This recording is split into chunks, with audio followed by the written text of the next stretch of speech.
Namaskar. So, post-mortem of assembly results right now और what should happen और भाई मेरी सलाह कह लीजिए, मेरी सोच कह लीजिए कि बड़े बड़े नेताओं को क्या करना चाहिए। स्टार्ट करते हैं राजस्थान से। आई थिंक अशोक गहलोत का अब समय आ गया है कि वो रिटायरमेंट की ओर बढ़े और मैं आपसे ये कहता था, शायद सचिन पायलट यही चाहते थे कि अब अशोक गहलोत एक एमएलए बन के लड़ें। Again he is over 70। I think Sachin Pilot would be made leader of opposition. He will be given the command of Rajasthan Congress, क्योंकि कुछ नहीं है खोने के लिए कांग्रेस के पास। और Gehlot acting like an MLA, I think he might be given a larger party role, ताकि अगले 4-5 साल आप पार्टी की सेवा कीजिए एज ए हायर पोजीशन और अपनी विधायकी मेंटेन कीजिए जब तक आप रिटायर होते हैं। और अगले इलेक्शन में definitely Sachin Pilot would be projected as a Congress CM candidate in Rajasthan. और मैंने कई आपको वीडियोस में बताया था कि तभी सचिन पायलट ने अपनी पार्टी नहीं बनाई। तो सचिन पायलट को पता था कि जीतना तो इस बार भी नहीं है, लेकिन अपनी पार्टी बनाने के बदले बेटर आसान है कि 2028 में कांग्रेस की तरफ से लड़ना। और कांग्रेस हार गई है तो अब वो अशोक गहलोत कैरी नहीं कर पाएंगे अगले 5 साल। एज मैंने बोला इज़ ऑलवेज अ फैक्टर, और उनको धीरे धीरे करके अब कांग्रेस से साइडलाइन कर दिया जाए था। वो जीत जाते इस बार, सरकार बना लेते, things would have completely different. तो I think Ashok Gehlot should move towards retirement. बड़े नेता में as a Vasundhara Raje Scindia should ideally take a assembly speaker role and she should also move towards retirement and give the chance to younger people, new blood to command position. अगर मैं बड़ों की बात करूं, बाकी छोटे मोटे Shantilal Dhariwal and all, I think ये सब अब अपना लास्ट टर्म करेंगे विधायकी का, तो उनके बारे में ज़्यादा बोलने की ज़रूरत नहीं। I think Sachin Pilot should get back his major role in Rajasthan as PCC president of Rajasthan Congress as well as the leader of opposition in assembly. और जिसे बोलते हैं ना कि अब राजस्थान में सचिन पायलट का दौर शुरू होना चाहिए इन कांग्रेस। भाजपा में तो मैंने बोला Scindia should go towards retirement, Vasundhara Raje ji, और बाकी सब चलता रहेगा। तो राजस्थान में ऐसा कुछ खास और बदलाव नहीं है। Same Madhya Pradesh, I think Kamal Nath ji now should go towards retirement. He should try to serve his party Congress from a larger perspective. कोई जनरल सेक्रेटरी का रोल लेके, कहीं कैंपेनिंग वगैरह में हेल्प करके, फंड रेजिंग में हेल्प करके। I think the only thing which he has to decide, क्योंकि उनका बेटा भी पॉलिटिक्स में है ही, और वो फिलहाल ये आपस में बदल रहे था इन्होंने, तो वो एमपी है, ये एमएलए हैं। तो ये भी हो सकता है कि 2019 में पलटा मार दें और नकुल नाथ को वापस से असेंबली में ले आएँ और ख़ुद चले जाए लोकसभा में। तो I think that is the only thing which I can do, कि दे विल डिसाइड कि नकुल नाथ जी का उन्होंने कैरियर फ़िलहाल असेंबली में चलाना है या एमपी में चलाना है। मैं इसलिए कह रहा हूँ क्योंकि जैसा मैंने कहा कि कमलनाथ जी का being last term as an MLA, as once again is the major factor.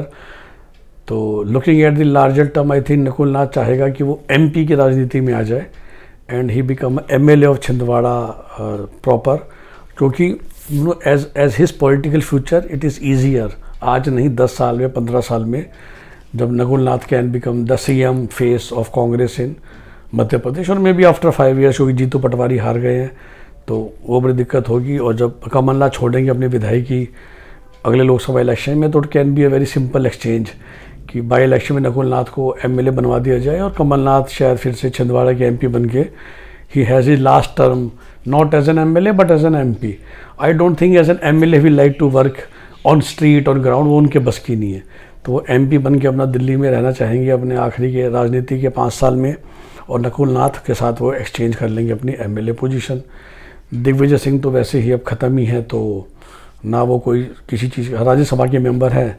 So I think from there he should just move on to his retirement also.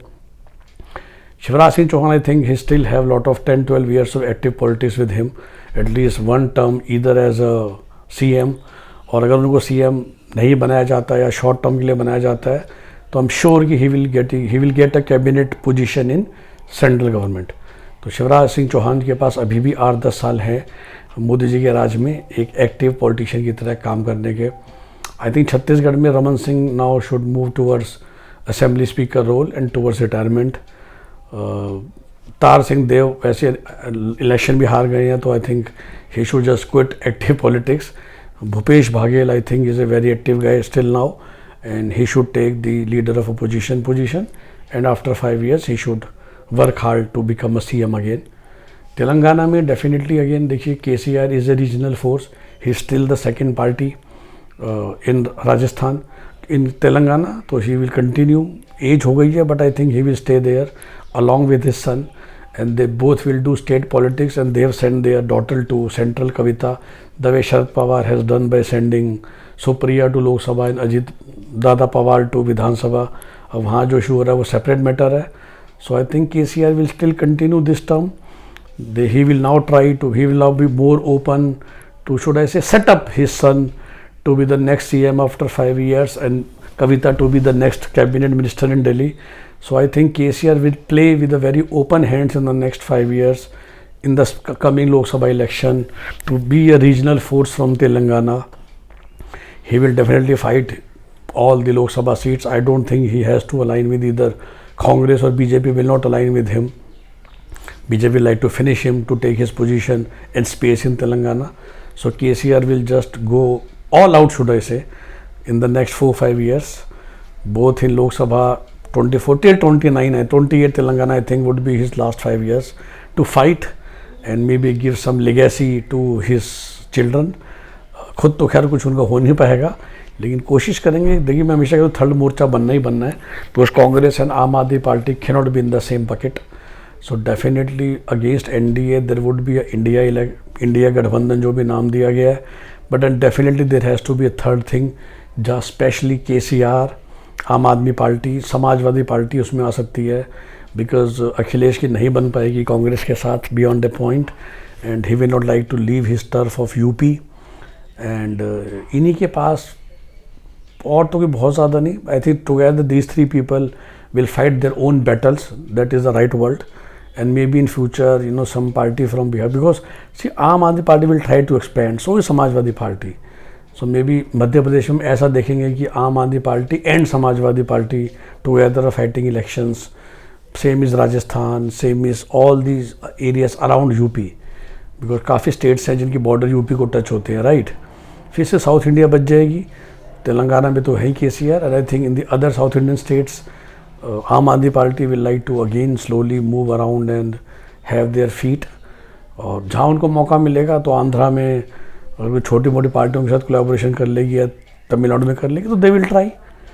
So because they have the ambition to become actual national party, not like a national party on paper the way national people parties. आपको शायद पता होना चाहिए जो इस समय current 6, पहले जो मैं बहुत साल पहले ना, आपको पता बहुत टाइम तक NCP भी नेशनलिस्ट पार्टी थी, नेशनल पार्टी थी इंडिया में NCP. लेकिन आज मैं अगर वो फिगर दूँ, 6 इंडिया में नेशनल पार्टीज़ हैं, भारतीय जनता पार्टी, कांग्रेस, आम Aadmi party, CPIM, Bahujan Samaj party और नेशनल पीपल पार्टी, वो जो कांग्रेस संगमा की है, वो भी just because of north east के 4 स्टेट जहाँ उनको वोट मिल जाता है to be eligible for a national party. But in true sense there are 5 parties. In 5 में भी देखिए BSP का वही है कि हर जगह एक उनका सेट वोटर है जो उनको बना देता है. सो ट्रू सेंस में 4 ही पार्टी हैं, CPIM, BJP, कांग्रेस, आप, और CPIM भी कितने तक अब बच पाएगी भगवान जाने, क्योंकि जब नेक्स्ट अगर इनका होगा इंट्रोस्पेक्शन EC का तो शायद CPIM भी लूज़ करेगी. CPIM ने बिहार में एक्चुअली अच्छा कर लिया था, और केरल और बंगाल तो उनका है ही, त्रिपुरा में भी ठीक ठाक फिलहाल करते हैं, they are still the second party. तो हाँ, CPIM का फिर भी है. तो देखिए जब 4 ही पार्टी हैं, और तो आम आदमी पार्टी अपना पूरा जोर मारेगी, और वही बंगाल जैसे स्टेट में जहाँ पर शायद कांग्रेस अलाइन कर ले TMC के साथ, पर CPIM को आइडियली नहीं करना चाहिए. सो वो थर्ड एक फोर्स होगा जिसमें आम आदमी पार्टी, CPIM, क्योंकि उनके जिन स्टेट्स में रुतबा है, along with people like KCR, they will like to form, and मतलब form in the sense together have a force, have a common PM candidate and try to work at with maybe Akhilesh, क्योंकि again Congress को अपने survival के लिए UP में जोर मारना जरूरी है, और कांग्रेस अगर जोर मारेगी तो समाजवादी पार्टी का नुकसान होगा. तो Samaj party will not like to be a second fiddle party. Akhilesh will like to have his own 50-60 MPs in UP today और tomorrow. So Aam Aadmi party के साथ उनका गठबंधन सेट हो जाएगा. आम आदमी पार्टी खुश से यूपी उनके लिए छोड़ देगी, and Aam Aadmi party will focus on Punjab, Delhi, Uttarakhand, Himachal, Rajasthan, etcetera etcetera. So I think CPIM plus आम Aadmi party plus TRS plus Samajwadi party can be one collaboration, जैसे बिहार के छोटे मोटे पप्पू यादव टाइप के भी आ सकते हैं। तो ये मोटा मोटी going forward for all the big players in the states. Okay, have a nice day, bye bye.